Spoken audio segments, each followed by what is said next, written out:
முதலாவது கேள்வி, இந்தியாவின் முதல் பெண் வழக்கறிஞர் யார்? Option 1 Anandibai Joshi, option 2 Lalitha, option 3 Cornelia Sorabji, option 4 Kiran Bedi.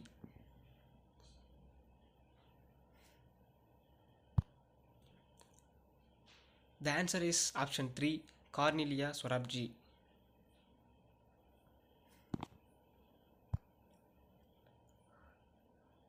இரண்டாவது கேள்வி, மீம் அதனுடைய தமிழாக்கம் என்ன? ஆப்ஷன் 1 பற்றியம், ஆப்ஷன் 2 போன்மி, ஆப்ஷன் 3 சுயமி, ஆப்ஷன் 4 மைவீழ்ச்சி.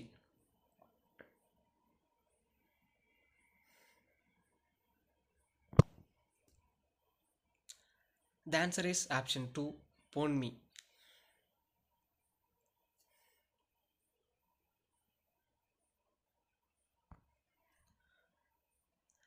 மூன்றாவது கேள்வி, உலக ஆசிரியர் தினம் எப்போது கொண்டாடப்படுகிறது? Option 1 September 5, option 2 October 2, option 3 October 4, option 4 October 5.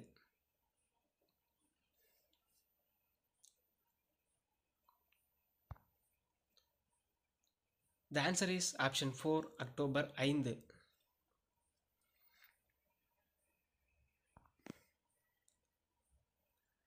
நான்காவது கேள்வி, 2022 குளிர்கால ஒலிம்பிக் போட்டிகளை நடத்தும் நாடு எது?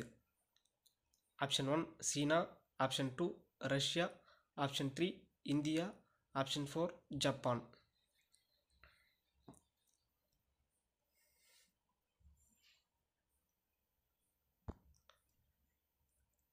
The answer is option 1 China.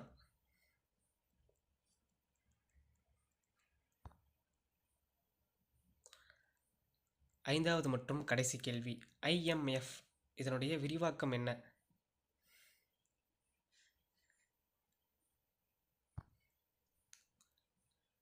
International monetary fund, அதாவது சர்வதேச நிதி நிறுவனம்.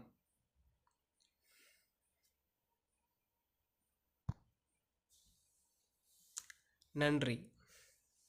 இந்த வீடியோ உங்களுக்கு பிடிச்சிருந்தா லைக் பண்ணுங்கள், சப்ஸ்கிரைப் பண்ணுங்கள், கமெண்ட் பண்ணுங்கள், ஷேர் பண்ணுங்கள். Bye Lenin logo.